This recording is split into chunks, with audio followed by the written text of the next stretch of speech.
to the Indie Wrestling Guy with your hosts, the Hall of Fame referee JHawk, the not-so-mysterious benefactor JGold, and the legendary Charly Butters.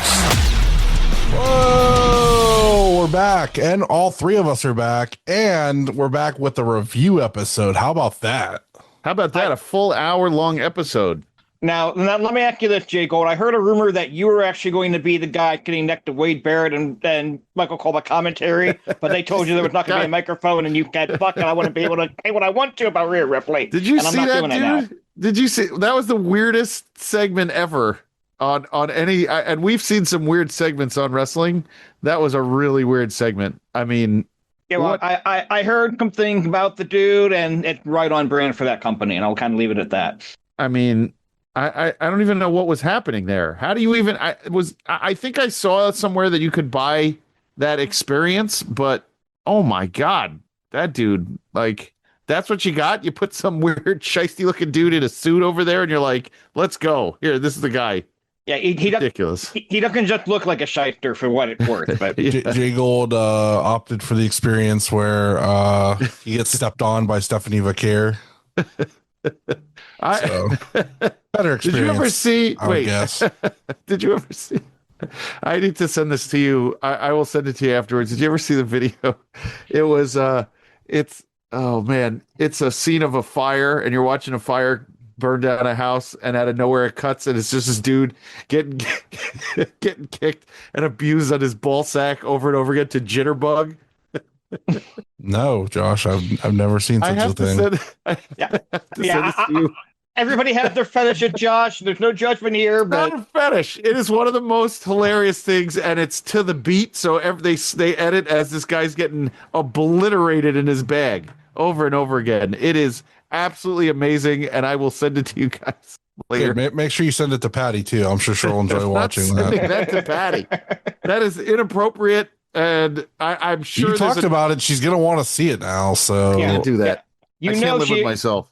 You know, Patty is going to put in the group chat. What was JGold talking about? Can I get a video? You know it's going to happen. It's going to happen. You're going to have to share it with her. You mentioned it on air. It's happening now. God, I'm not editing this out. You don't have to edit it. I didn't say edit it. I just can't. I don't think Patty'd ever look at me the same if I send that to her. So I don't think I can do that. But we'll see. We'll see. Maybe we'll see. I can't do that. Patty, can you the message in 3, 2. I'm making myself laugh just sitting here like, oh my God, I need to send this to you two knuckleheads immediately. But anyway, so WrestleMania week, our boss man Kyle was out there all weekend doing all sorts of stuff. And, we're here, just sitting around watching all the action and everything else that comes along with it. And Josh calls him our boss man, but I'm the boss. Well, you're the boss of this show. He's the boss of the network, but you're the boss. This is your show. You're the boss. He's not the boss of me. He's not the boss of me now. He's not the boss of me now. So tell me, Charlie, what is a day in the life of the boss? Yeah. What is it? What is it, boss man? Cut my own dick off and die in a sewer. Thank you for getting where I was going with that. like a boss. Like a boss. Well, this weekend was fantastic as far as if you're Mance Warner, you are now I get rejected by Deborah and take a shit on her desk like a boss. Mance Warner taking shits on the Mance Warner TV title. Could have been the smartest move IWTV ever made. Taking it off of Cruel. How much of that do you think is Jerry going, yeah, that fake stabbing shit too much. We're getting that out off. 100%. He's blackballed, brother. He's done. Yes, that's 100%. You might be an MLW. That's about it. He's done. Yeah, that is the end of a guy who people liked for a bit, and that's that. And he didn't even. It's not even like he's not even like a bad person. He made a gigantic mistake and destroyed an industry in Chicago. Like, it's not even like he didn't do anything like questionable as far as, anything else. He made the dumbest mistake he could have possibly made in the business. He worked himself into a shoot, and then that's the end of that. which is crazy. But yeah, Mance is now the champ, and let's get Mance everywhere. I'd like to see Mance over at the Mecca again a bunch of times, if they don't mind. So. Yeah, and Mance could defend that belt anywhere that he's allowed to defend that belt at. So. Yeah, Mance Warner at Shadow Wrestling. Let's do it, baby. Woo! Shadow Wrestling Alliance. Shadow Wrestling Alliance. Mance Warner defending the IWTV title. It's Mance in front of me, my kid, and 3 other people who the promoter knows. It's and then he'll challenge fantastic. the guy in the crowd with the Lucha Underground title and take that from him too. Take it right from him. It's exactly right. And that's going to be an awkward show when he can't cover the gate to get Mance in the door. Oh Lord. Well, I thought most of the matches, unfortunately, from an indie wrestling side, were kind of unremarkable. I thought the action show was good. I watched a bit of the clusterfuck. I watched a bit of Spring Break. Not a whole lot of Bloodsport. I did see Natty bust open Shayna Baszler, but otherwise, I think it's run its course. Let's be honest. I think next year is a much needed break from the collective and running in the city of the show and everything. I probably am not going to be as invested in WrestleMania in Saudi Arabia at 2:00 in the afternoon. Brother, I think you're going to be. You're saying it now, but from all aspects, everybody is very much thinking that AEW is going to run a big show somewhere in the States, same weekend. You're right. And then you will just have all the indies run with AEW, which could be interesting because if they run another one of those combined action AEW ROH shows, that would be really fucking dope to see. I may make the trek out there just because I could probably get backstage and mingle with Tony Khan. You said back out there. Where are you thinking? I don't know. Maybe Chicago. Maybe somewhere central. They're coming here, in 3 weeks. It's going to be what is it? All Out, or what is it called? The show in May. They're doing Double or Nothing. That's what it is. Josh, you're not allowed to talk about AEW because you don't have no idea what's happening. I don't. You're right. You watch NXT. Stop it. I try to watch all this stuff, but AEW, I've been looking at tickets. I definitely would like to go. It's only a train ride for me. It's a 20-minute train ride. It's 5 minutes for me to go to the June 6th show. I love that the Cavelli Center is literally 5 minutes away from my new house. So, how big is that place? What does that place fit? For TV, they'll probably be able to get between 3,500 and 4,000. It's not bad. No, it's not bad. It'll be a last minute decision whether I go or not. It's going to depend on everybody else's schedule and the count and stuff. But I'm looking into it. Okay. Yeah, I got my second row ringside for that bad boy behind commentary. So. Oh yeah. Yeah. What does that run? Can't be that expensive because like $280 because of like $60 in Ticketmaster fees. It was like $220 before. That's not bad though. That's not bad. No, I'm literally second row on commentary side, and I'm an aisle seat. I picked the aisle seat because I'm going by myself. So I was like, I just want to be on the aisle so I can get up and move if I need to. Yeah, and I can like move right up to like that little area right there by him and check stuff out. So. I didn't want to be too far back because then people are standing and can't fucking see nothing. So I'm like right there. So anything further back on the floor, than like second or third row can be a pain in the ass. I learned my lesson when we went to Forbidden Door when it was in the UBS and we sat on the floor, but we were like, that was the Vecchio Mercedes Monet match. That was just amazing. But we were probably 20 rows back on the floor. Couldn't see a thing. Like, forget it. I was looking up at the screen most of the time because even though we were close, you're too low. It's just not possible to get a good view. Yeah, the elevated seats were going for a pretty penny, so I was like, well, I guess I'm not sitting there. And then the entire ringside on hard cam was completely untouched when I was looking because it was like one of the early pre-sale codes that I got sent. And but those were going for like, that's the whole AEW experience. So like you get your photo in front of the stage with the belt, you get some meet and greets, you get a swag bag, but it was like $500 and I'm like, nah, I'm not gonna do it. Nah. It's not that kind of experience is for the young people. It's right. Not for us. Right. So I was like, I'll just get my one ticket and I'll be good. And then I was like thinking about it today. I'm like, I know it's close because I know where AIW runs, Penguin City is like super close. It's like maybe 10 minutes from me, if that. So then I checked and I was like, oh, it's like 5 minutes from me. So I was like, oh, sweet. I'm super duper close. Speaking of AIW, they keep loading up that show that's coming up. They got Mance on there and Gage and all sorts of people coming in. That's going to be a lot of fun. And our pal Derek, speaking of AIW, was all over Vegas this week. And he's starting fights with Bobby Orlando. So maybe he'll wrestle over here in New York. You never know. JGold, you really called him out too and said that the stuffed goat was more talented and over than Derek is. And I hate to say it, but I think you might be right, man. I never said it, but you know what, Butters, you know, you're gonna get me in trouble for that from Derek. You absolutely did say it. I have the text messages that can prove it. So just he didn't. Let me know. They can subpoena that shit, JGold. Listen, I saw Derek in the clusterfuck with Katie, and they got their moves in, and then they got a little cocky and got dumped out on their heads from yelling at the crowd. So Derek, next time you're in a battle royal, do not go to the middle of the ropes to pose. After you finish someone off, it's ridiculous. Come on. You never go to the middle rope when you finish somebody off. You just do what JGold does and roll over. I was waiting for you to say something. As I was coming out of my mouth right here, I was like, oh no, Butters has got me. And yeah, well, I don't know. So you don't swallow, you spit then since it comes out of your mouth?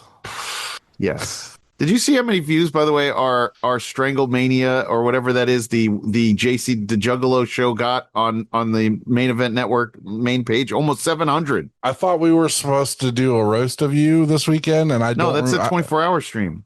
I thought it was this. I thought the 24-hour stream was this week, and I have no idea what's going on, dude. Like Memorial Day weekend.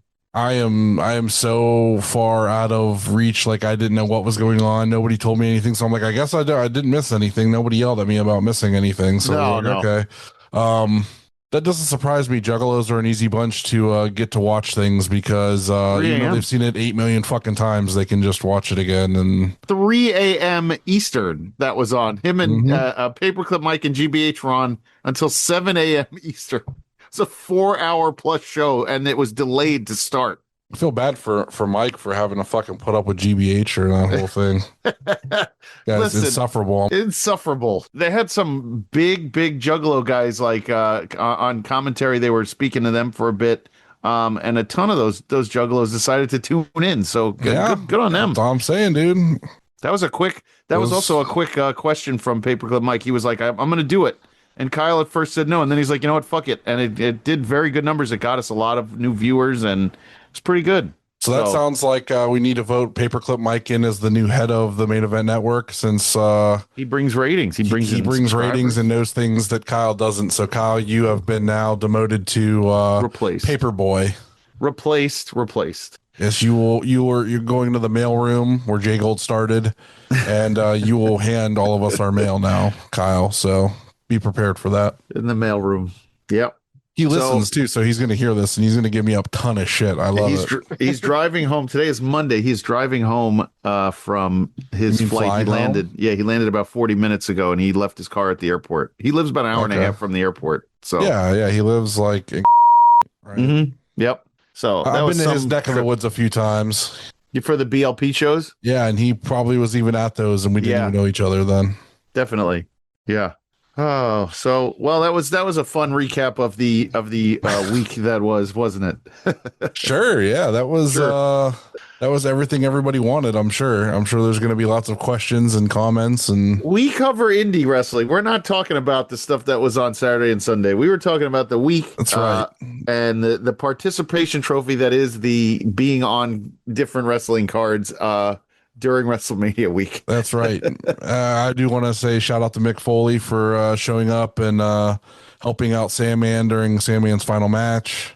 That Janela versus Brody Lee's kid was a fun thing. Yeah. Actually. Yeah, and then Dave Meltzer, who's an absolute moron, went ahead and said, that kid is better than half of the NXT roster. And it's like, dude, just shut up, right. Dude. Okay, shut up. I'm going to say that I only saw clips of the match. I didn't watch the whole match.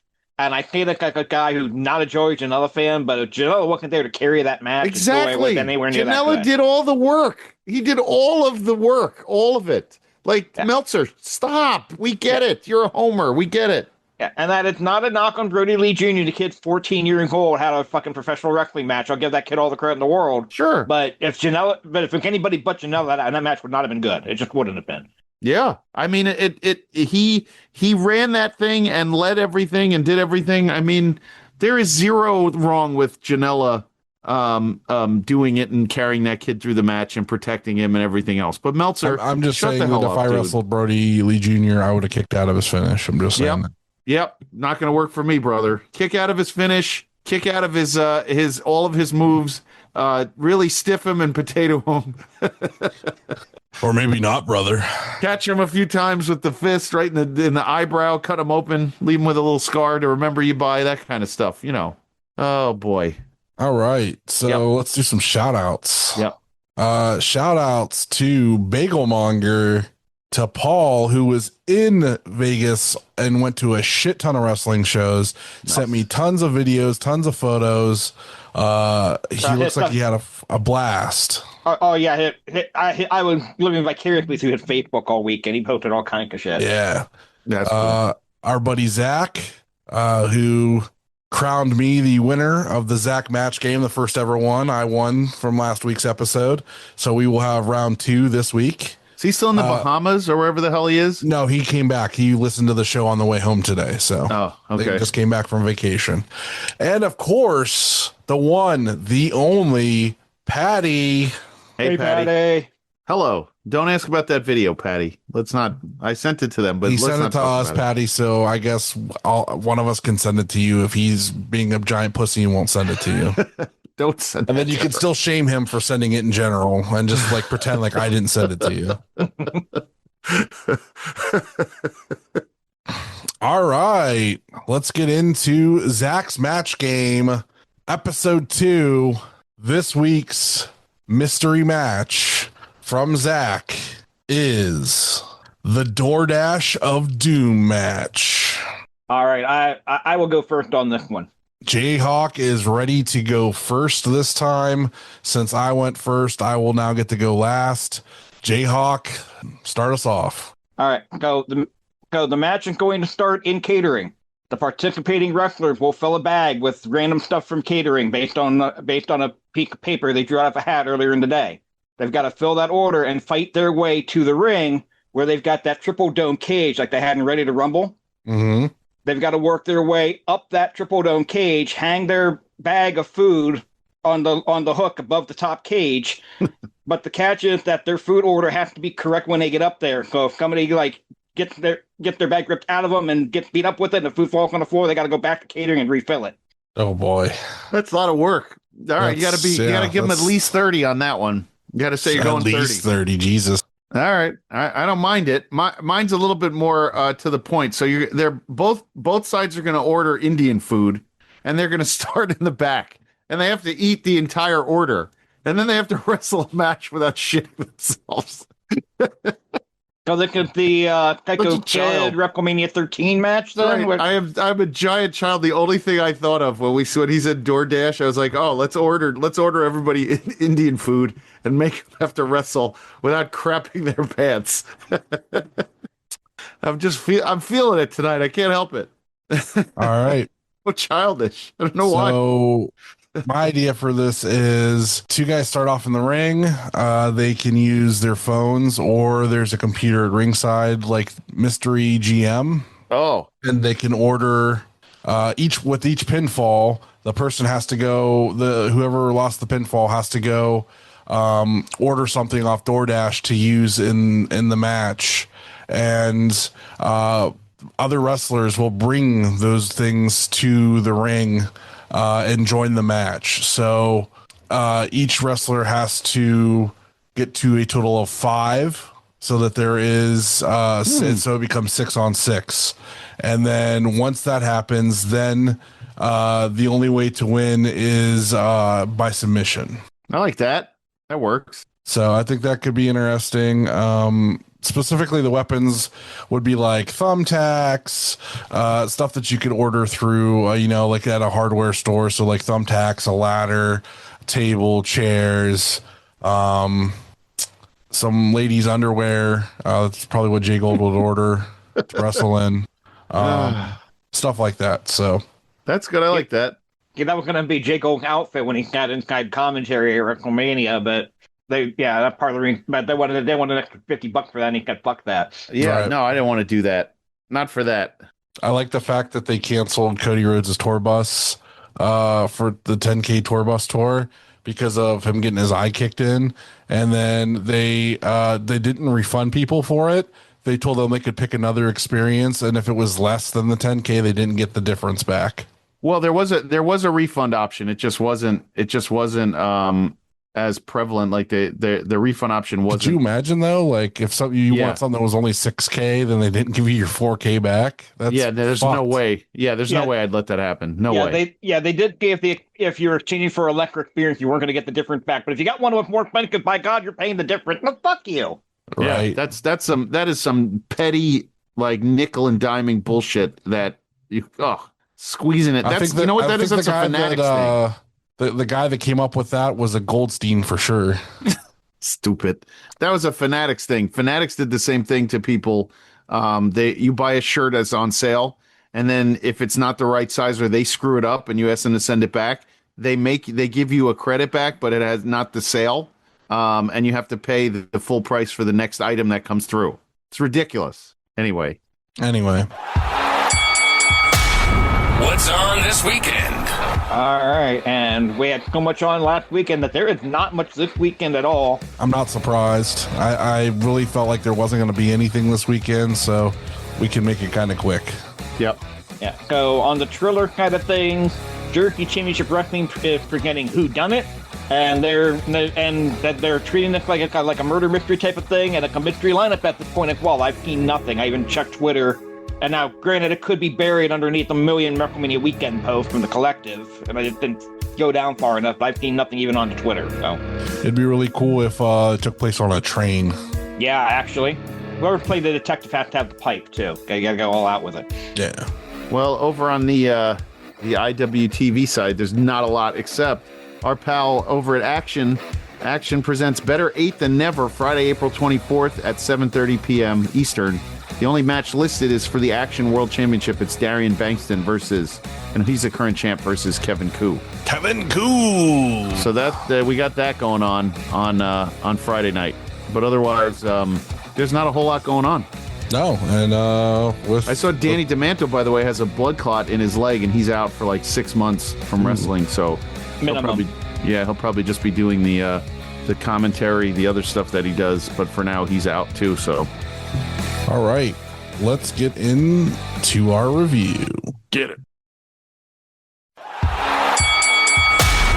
Doing a review. All right, and this week we are reviewing Expect the Unexpected Wrestling.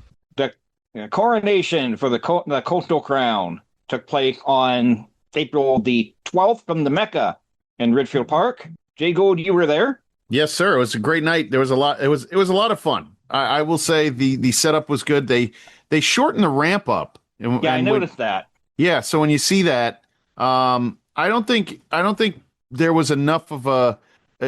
I think it was very steep, but the ramp was a liability for them. If the ramp broke, they asked them not to do moves on the ramp, and yet every guy who come out would end up doing a spot on the ramp. So Josh, you put your daughter right at the corner in harm's way. That was her choice, not mine.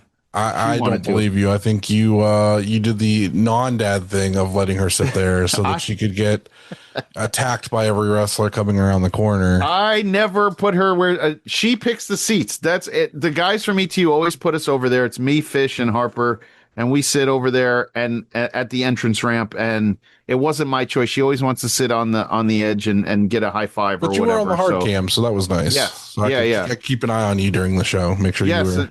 So you could see I wasn't being pervy the whole night. Yeah. Well, that's not what I heard. I heard that that you had some notes about everybody's outfits. That's not right. I did not. I have no notes. No No Yeah. notes about outfits. Not fair. Yeah. I also heard that you have notes on which ones you would actually like to wear if you wrestled again. So I'm curious which ones Right. would make it. I think I'm buying that whatever that is, the Kurt Angle or whatever, the Chad Gable singlet off the WWE shop. That's like an Wear El that Grande everywhere. Americano singlet. That's not even a Chad Gable or a Kurt Angle singlet. They have a RVD one now too on there. Josh, You can have an RVD one. Josh. Okay. Just Okay. say, Maybe I'll that, get it just for say the- that you want to wear MJ Santana's singlet. I couldn't fit in it anyway if I wanted to. You would try. You would try to get in that tiny little singlet and walk Stupid. around. You'd be like the trash man. The trash man. Okay. So just let that be a lesson for any of your reference that do Halloween Battle Royal. Just order your gear from WWE shop. Right. You could just do that. Don't even need to have the shit made anymore. Nope. All right. So this show is based around a one-night tournament to determine ETU first women's champion, which they are calling the Coastal Crown. Right. And they open the show with a parade of the participants, bringing them all out to the ring. Mm-hmm. Nice little touch, actually. Felt very much like the Super 8 or whatever that's called, where they bring everybody out. It was definitely a cool little touch. It was wonderful, but I plus 10'd it because time is a ticking. Plus Right. tend it. I like that term. All right, so the quarterfinal round is all one fall with a 30-minute time limit, and the first match was a four-way match. Mm-hmm. Arlene Lopez, Caitlin Marie, MJ Santana, and Johnny Robbie. They announced that two women are going to be legal in the ring at all times. Dragon Gate rule comply, so no tag are needed if somebody goes out of the ring, coming up, come back in. And all four were in the ring the entire time. The entire time. They may as well not even have announced what the rules were. Yep. The entire time. Hey, Josh, ask me if I care. Do you care? No, I don't care. Shut the fuck up, JHawk. That seems very mean. If you would let me finish my point, Yeah. motherfucker. What in the world? Yeah. So we know that I always hate these multi-person matches because they always end up being glorified one-on-one people coming in. They structure the rule to where it would have made sense to do that. Then they didn't do that. They had to have a four-way. Like all four were in there doing shit. I thought it was better this way. I think Caitlin Marie is a really good heel. I saw her wrestle against Demi XO at a show at the Elks Lodge, and she healed it up the whole night. Like even at merch, she was giving people shit and staying in character. And I think she could be a really a good addition if they're going to run more women's matches, multi-women matches on a card. If you're going to have that title defended, so I thought she was very good in the role she needed. I was excited to see Johnny Robbie. I know that Butters, we talked about her from the West Coast, so I thought she had a very good showing there. MJ did the thing where she ran out of the back of she left the ring, went up the ramp. And then she dove from the top out to the on everybody. Yeah. Then she went up the ramp to the back, put on her Snuggie, came back out and dove off the ramp onto everybody, which was awesome. That's why I posted on Twitter today that honey badgers can fly, because we just saw it there. Shout out to Caitlin Marie though, because this is my first time seeing her. I thought she did fucking excellent. She was chatty in the ring. She laid everybody out and hit the big senton on everybody and tried to go for the triple pin and got pushed off. And she's like, well, I tried. She's like, and it didn't work, but I'm going to try something else. So she just she was chatting with the crowd. She was doing her thing. She really, really impressed me. I need to see more of her. I think she's really great. Of course, Johnny Robbie was, her and MJ Santana were what I was really looking forward to seeing in this, and they got in there and fought each other quite a bit. So I was super happy that they got to get in there, and MJ was taking chops. Oof, some of those chops were nasty. Yeah. This match was excellent. This was, it was a really fun way to start the show. Really fun. Start the show, and it was probably like my second favorite match of the show, maybe my third. This was really, really good. Yeah, I normally hate the four-way matches, but this one really fucking good. And what made it good was even when somebody wasn't involved in the action, like they were in the ring selling, they weren't just lying on the floor waiting for a spot. Like you could actually see them. So it made sense that they weren't getting involved. More four-ways need to be styled like this if you're going to do them. Yeah. And it was Johnny Robbie getting the pin on MJ Santana in 10:33. Our next matchup in the quarterfinals, Leah Knight taking on Lily de Pescadilla. Pescadita. And for those of you who don't speak Spanish, Pescadita means little fish. So And Lily the little fish. And she is a Mustafa Ali student from She's Chicago. really good too. Yeah. Yeah, really, I would really like good. to see her in this area. Chicago's not that far from Canton, Cleveland. I'd really like to see her come down and wrestle. Yeah, you probably wouldn't need a flight for that one. No. Or no. She was everywhere. She was also around on WrestleMania week, at Bailey's seminar. She's been doing a lot of stuff ever since. She got a lot of exposure at this show, and I think she really ran with it. So there was nothing wrong with her in this match. I thought both ladies were fantastic in this match. We'll talk about the brackets after, but this match was a good spot. I didn't think she was going to get as far as she did, but she did, and she took the ball and ran with it. We could spoil it here. Like if you're listening to this, you've probably seen the show. She makes it to the finals, so like yeah, she really impressed all the way through, and she really opened my eyes. Like I thought she was a really great person to have in this, and Struggles just really pulled out some really great talent out of this for this tournament, and Lily La Pescadita was fucking awesome, and I really want to see her live now. So for sure. And she got over immediately with her entrance. Like the crowd had never seen her before. She comes out with the music, she just starts dancing to it. The crowd was immediately into her. Yeah, and then Leah Knight came out, played your basic traditional old school heel, did come stalling, did come out the crowd, mock the opponent. I really liked what she did for this matchup. It was something completely different than what you see on most independent shows. And the ETU fans will go along with it. She came out and you had the hey, like everybody wanted to get into it. It's a good crowd like that. It's Long Island / Upper Bronx, Brooklyn crowd that'll come for the ETU shows are a lot of fun, and you could get them moving. If you're out there, everybody will get moving for you and kind of dance. So she captured the crowd very early on, so it was good. But it was Lily La Pescadita getting the win with the attitude adjustment in 902. Our next quarterfinal match, Amara versus Gabby Forca. This was face versus face. Yeah, face versus face. So you got come chain wrestling early. You had a bit of a faster pace in the previous match, so completely different style match from what we've seen so far. This was fun. The crowd loves Gabby, and you know what? Amara was great too. But the crowd in our area, she can do no wrong. Gabby is the super face in the New York, New Jersey area. She can never be a heel. She's gonna have to do something really bad if she would ever want to be a heel, and it's almost impossible. She's too likable, and everybody in the area loves her. So, we kind of knew she was going over there, but I thought we were going to get Gabby and Janai in the finals because Janai's like the ace of ETU, and we didn't get that, but it was good either way. But Gabby is some of her moves. She'll beat the hell out of people, and these two kicked each other's ass for 8 minutes. See, Josh, your problem was you weren't expecting the unexpected. You were expecting her to go on to the finals, and you weren't expecting the unexpected because unexpectedly she did not even make it out of the first round. That's correct. That's correct. Which we'll talk about momentarily. Yeah. Yes. Gabby does get the win here in 943. Any other thoughts on this match before we move on?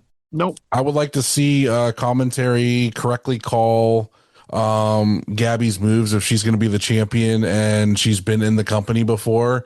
Not calling her jackhammer finish. They called it like a suplex into a power slam. Jack Coleman actually just called it a power slam a couple times. Yeah, which not what it is. It's definitely a jackhammer. Or something cool like a Nomi hammer or something. I don't know. Like make something up. Like it's not a power slam. It's not a power slam. So yeah, I am going to say that if she's going to use a form of a power slam at a finish, she has one that she called the Oklahoma Stampede. Oh, is that what it's called? Oh, yeah. I like that. Yeah. You just use that, make that the finish, and you've already got the gnome in the name. You've already named it. But I digress. Come up with something. We'll workshop it. Get with us. Oh shit. Final quarterfinal round matches: Janai Kai against Maggie Lee, who some of you may know better as M by Elegant. She's Elegance Tall. If you need it, there's Elegance Short and Elegance Tall, and she is Elegance Tall. Yeah, she's fantastic. Played a really good heel. Yeah. Yeah, it was really weird for me that they were acknowledging, oh yeah, she can by elegance in TNA, but like not acknowledging anything else about her TNA run like at all. And she's not wrestling like she in that gimmick. Well, like they referenced that she was a Knockouts tag team champion, so I mean they put her over so that like she wasn't like it wasn't as big of an upset as like, you know, I mean there was somewhat of an upset there, but it wasn't as big because she is on a national company and has been or is currently the tag team champion. So she was great. She was great. I honestly was very surprised. Yeah, she doesn't show off enough on television.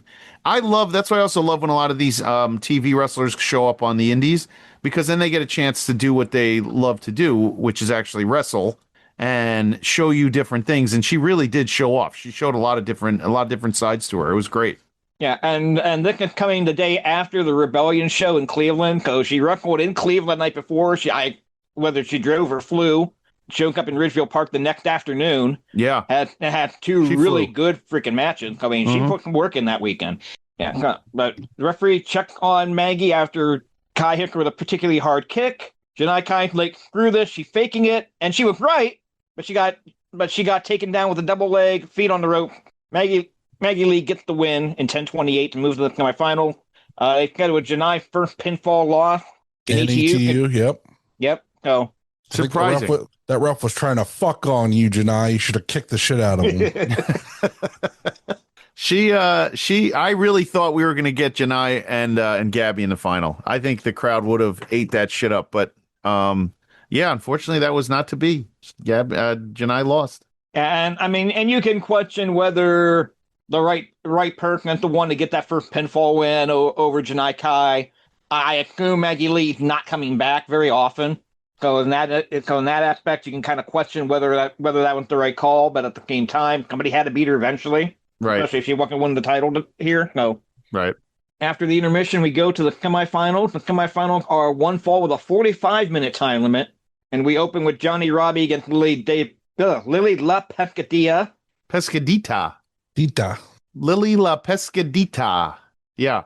This was a good match. And I thought Johnny Robbie, after Johnny Robbie won, I thought Johnny Robbie was going to be the one to get into the finals, because she also had an incredible showing in this match and in the first match. So I was surprised all around with how this whole thing kind of played out.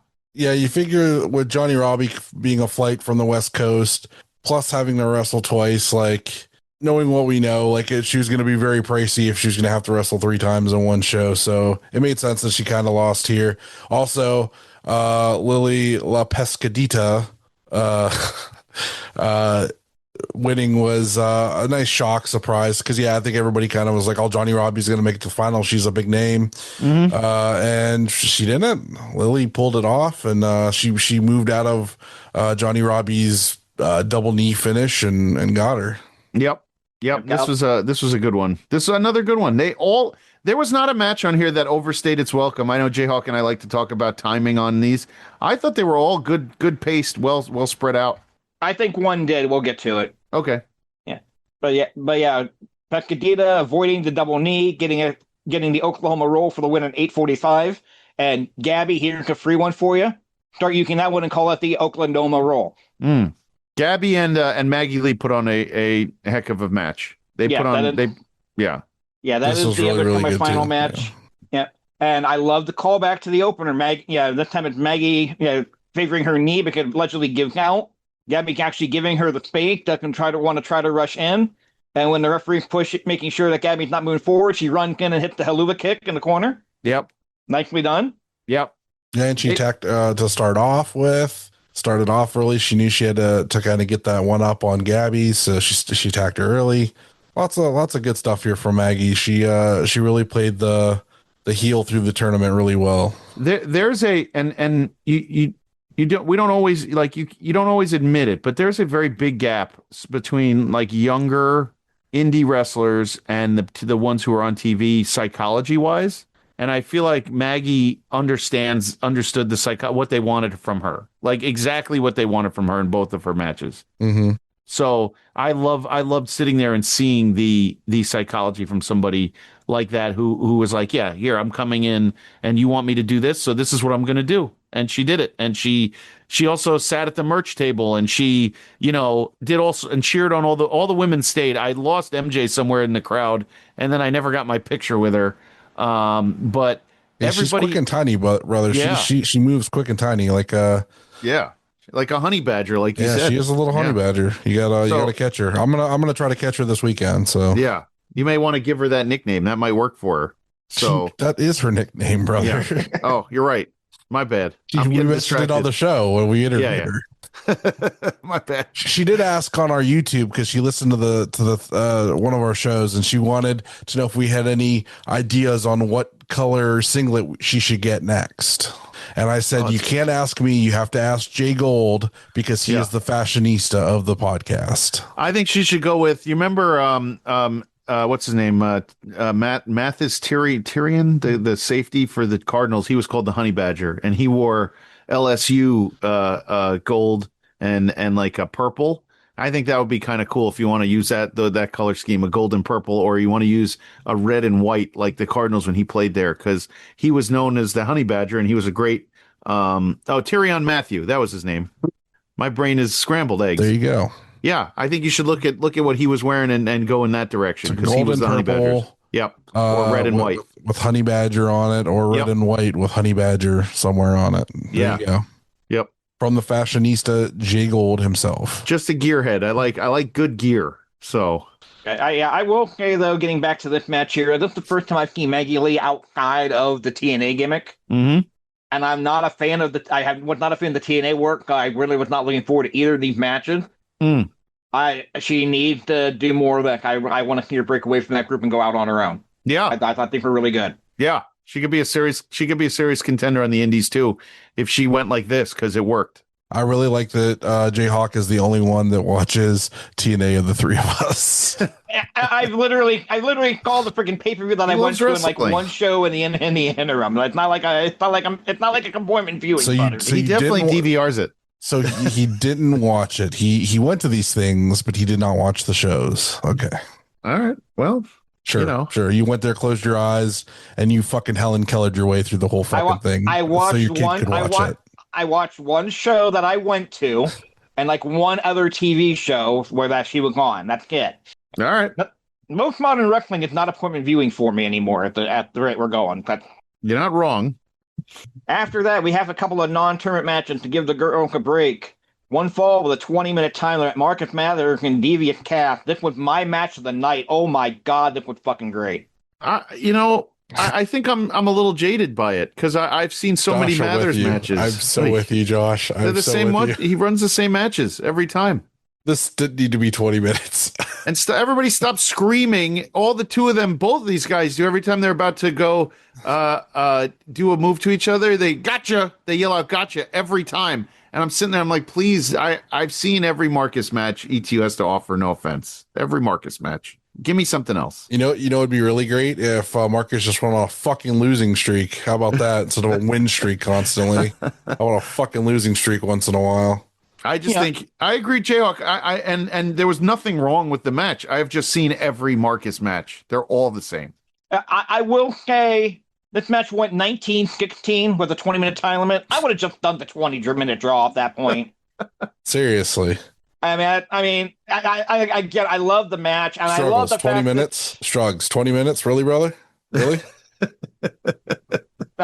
had to get ready. My nuts right now. They were getting ready. The girls had to get ready. They gave them a breather. I mean, it was definitely. You know what else could do that? It's called taking a fucking break so people can get some food and drinks and take a piss. They did that between the first and second round, Butter. They could do that again. They could take two of them.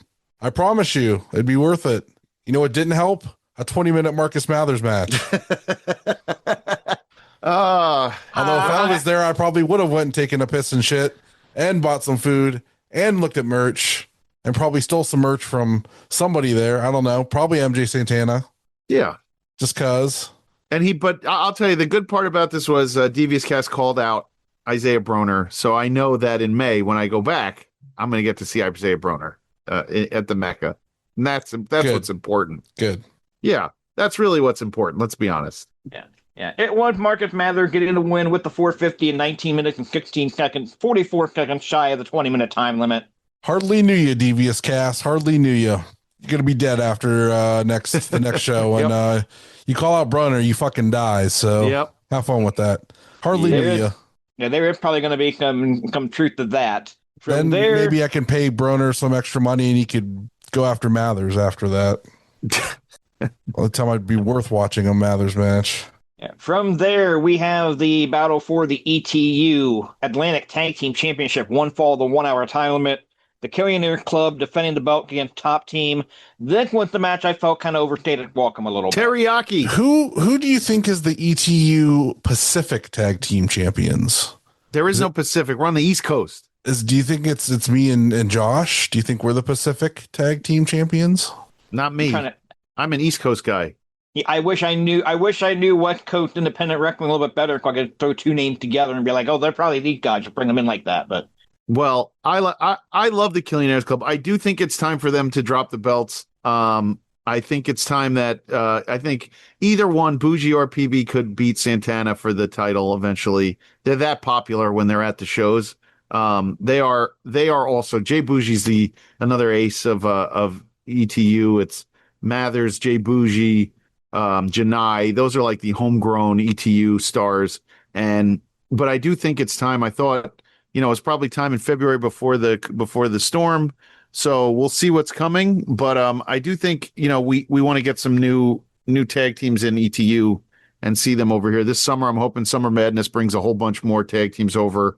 And maybe we'll get backs over here. I'd love to see some backs. Who should beat them? Who? Not fucking Marcus Mathers. WWE'd Marcus Mathers. I would watch Sam Holloway beat the piss out of Marcus Mathers. He has 8 million times. Before I'd want to watch any other Marcus Mathers match. Once I saw Mathers and Jordan Oliver go 40, I was good to go. That was the end. That's all I needed. That was enough. You've seen every trick in his book when he does a 40-minute match. Right. That's it. There's nothing else I can see that'll surprise That's all you got. Yeah, that one was a little extreme. I'll give you that one. Yeah, they were doing chop spots at the 30-minute mark where they were fresh as a daisy chopping each other. They should be doing nipple twists. That's more important. But we've crapped on that match 1,000 times, and I still bother Struggs about it when we're all together. I'll say something like, at least it's not a 40-minute chop fest. So, but yeah, this one, it was a little long, and I think it's time for them to drop it. But I don't think it was the Top Team. Teriyaki's fun and all, but I don't know, that wasn't going to happen. So I think it needs to be it definitely needs to be the backs or I don't know. You've been wanting the production to come back out there, so maybe the production. Yeah, wouldn't mind that. Yeah, the Carrioneer Club get the win in 17:33 to retain. Again, I would have shaved 3 to 5 minutes off of this. I think the match would have been better curved a few minutes shorter, but I had nothing wrong with the match. The match was fine. Yeah, I mean the show wasn't that long anyway. Like the show was fine as far as length goes. So I wasn't like really scrambling to want to see the match end. It was long when it didn't have to be. And then after the match, the champ it was long-winded, like a JHawk bedtime story. Go on, JHawk. Lay it on me. After the match, the champ challenged the expected for May 23rd. Of course, we're supposed to get that match in February before the snowstorm killed it. Yeah. And then we go to our main event, the final of the Coastal Crown Championship. One fall of the 1 hour time limit. Lily Lepescatita against Gabby Forca. I will say I appreciate ETU announcing time limit. Tournament final should have been no time limit or announcing one fall to a finish. By the way, you want to talk about gear? They both came out with new gear for the finals. Good on them for bringing extra sets to look like the finals mean something. You're in the finals of this massive tournament, and now you have gear for for the regular prelims and for the finals. I really like that. I thought that was very cool. A lot of wrestlers do that if they're in a tournament. They bring gear for each match. Yeah, I can take it or leave it. That's the thing. Like it's cool when it happens, but I want to notice it if they haven't. I would be the first wrestler that would change his gear mid match. I would go to the back. I'll be right real back. Quick and come right back with different gear on to do the finish. That would be cool. Actually, I'm not lying. That would be actually awesome if somebody would do that. Yeah. But I thought this match was great. You had two faces both power wrestlers. So both of them were using a lot of power moves on each side. La Pescadilla is not as, even though they announced her as, I forgot what she squatted. Like four something, dude. She's like that's beast. crazy. But like, Gabby's even stronger. So like 16 at JHawk, man. Yeah. But Gabby is absolutely even stronger. It's crazy. So that was fun. That was absolutely a fun little bit to it.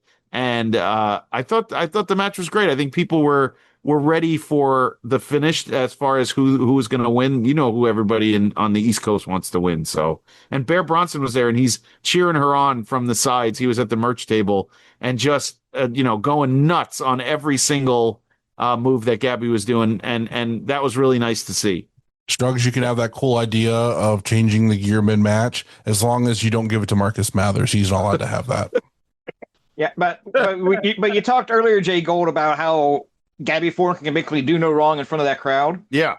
Lily La Pescadilla was being cheered the entire tournament, and I won't in case you were being booed, and I won't in case you were working heel, but she kind of was in a way. Yep. Like everybody wanted Gabby to win so badly, it didn't matter who would get in the ring with them at that point. Yep. They had two obvious choices. The fans would have lost it if Janai won, the fans would have lost, and they did lose it when Gabby won. So you couldn't go wrong with how that bracket played out. You had two automatic victories there that you would be praised for should you choose either one of them. So, well, and realistically, it had to be one of the two because they're the two that are going to be around the most often. You want your champion to be around to defend it. Yeah. So it had to be one of the two, and realistically, unless you already had the return date lined up for whoever else won it. Yeah. But later in the match, Gina gets knocked down and really hit the Attitude Adjustment, so she gets the visual pinfall, but not the win. But Gina can't count it.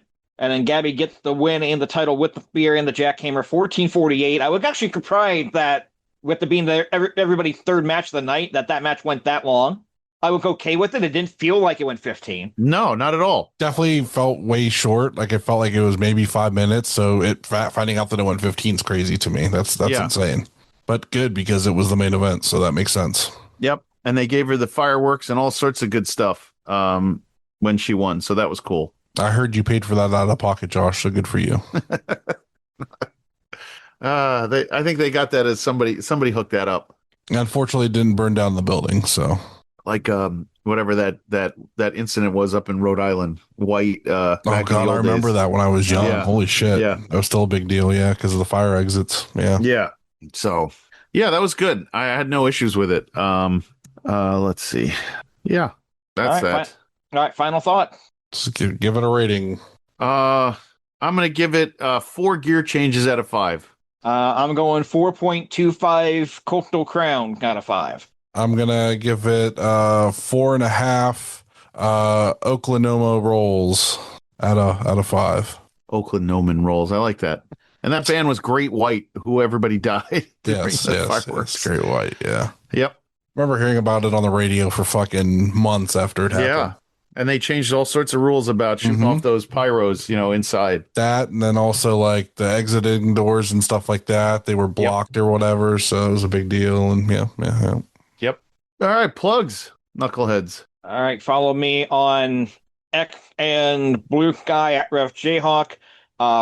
Actually did a little bit on Twitch earlier this weekend as well. Ref JHawk for that as well. I want to become a popular enough streamer that where WWE paid me to show up at their fucking show for no apparent reason, and everybody wanted to do the fucking this guy. So, then you could be the ref, popular enough streamer that they can have you ref a match. Yeah, because let's shoot for that for WrestleMania 44. Like I'm not going to Saudi Arabia for anything. I think that they should get JHawk and put him in the prime mascot suit. And then let Braun Breaker spear the ever-loving fuck out of him. Or the drumstick section. Did you see that? The drumstick ice cream had its own section with a mascot too the other night. So JHawk, you could be in the drumstick. JGold, your head looks like a drumstick. You know what? For a free floor key to WrestleMania, I'll wear the fucking drumstick costume. I'm with you. I was thinking the same thing. You want me to put on a mascot's costume as long as I got sick clothes? Strong enough. You're not strong enough, Jared. You're not strong enough. Anyway. Butters, plugs. You're like the bubble kid in Little Giants. Charlie_Butters on Twitter. This Saturday, April 25th, 2026, Neo Pro Wrestling 4th anniversary show, the final show of our friend Wilbur Whitlock, who is retiring.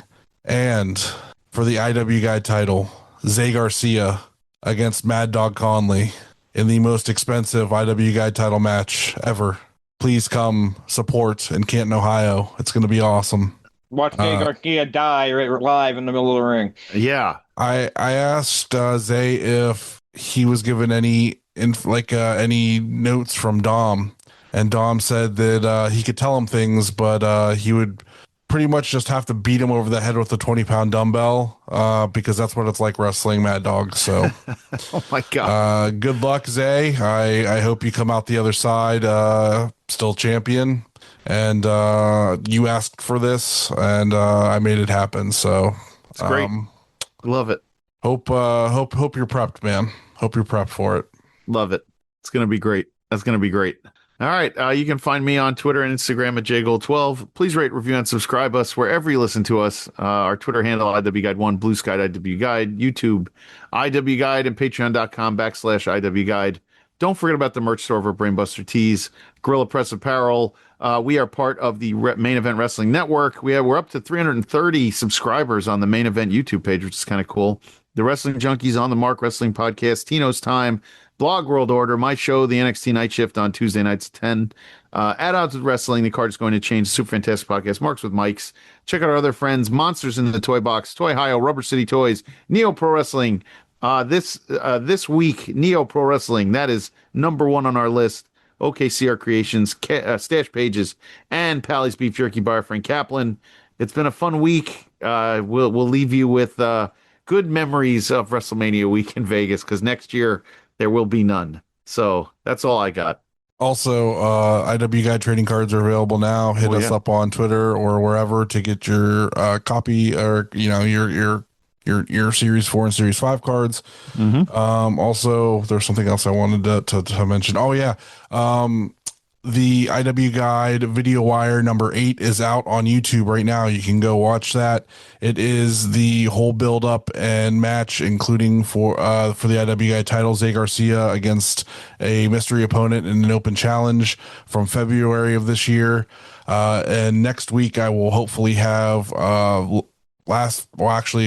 this month's a video wire up that would feature his match with Jeff Steele, plus a bonus match of Sid Von England versus Alonzo Cruz, which was also a banger. So keep an eye out for that. That will be announced everywhere when it's available. Love you all. Life short, watch more indie wrestling. Peace. Don't forget to review and subscribe wherever you listen to us. Find us online at Facebook and Instagram at the Indie Wrestling Guide, and on X or Twitter at IWGuide1.